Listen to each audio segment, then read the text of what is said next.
Я ухожу, и нет ни тебя, ни нас. Гром аплодисментов, вспышки фотокамер и настоящая буря эмоций. Финал второго республиканского вокально-инструментального конкурса «Молодые голоса Ингушетии» открывает победительница прошлого года Луиза Цурова. Год назад она также стояла на этой сцене, волнуясь и мечтая о победе. Теперь с улыбкой она желает удачи новым участникам. Первой на сцену выходит 9-летняя Фатима Хашиева, самая юная участница конкурса. Но ее артистизм, харизма и уверенность покоряют зал с первых нот.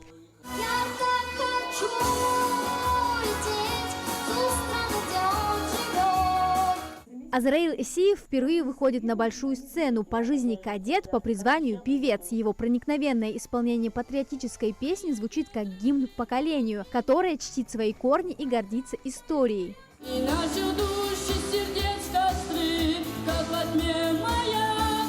Бадрудин Евлоев – еще один кадет, покоривший жюри на отборочных этапах. Пение для него не профессия, а страсть. В будущем он мечтает стать предпринимателем, но сегодня его голос звучит для всех, кто верит в силу искусства.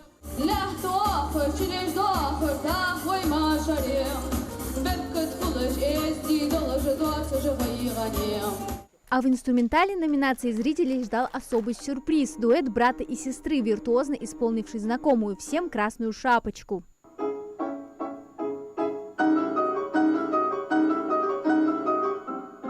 Каждый из 15 участников показал высший класс, и пока судьи решают, кто же достоин победы, финалисты выходят на сцену вместе с народной артисткой Ингушетии Лемой Нальгиевой. Под ее руководством юные таланты исполняют финальную песню, яркую, радостную, словно обещание новых творческих побед.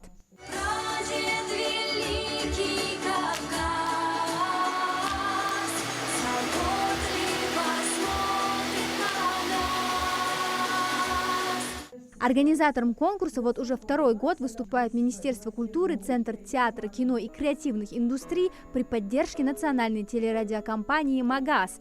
Мадина Дзортова отметила, проводить такие конкурсы в республике необходимо чаще, чтобы поддерживать молодое поколение и развивать вокальное искусство. Так появляются новые артисты.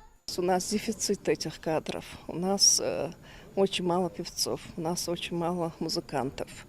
И сейчас нам нужно развивать и музыкальную культуру, и вокальную культуру нашу. Поэтому я считаю, что это, казалось бы, да, республиканский, это большой конкурс. И он помогает именно той молодежи, которая стремится в эту профессию.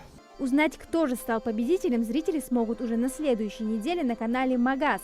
Теперь эти юные звездочки будут покорять новые вершины и радовать нас своими голосами. Амина Зязикова, Хасан Евлоев, «Магаз 24».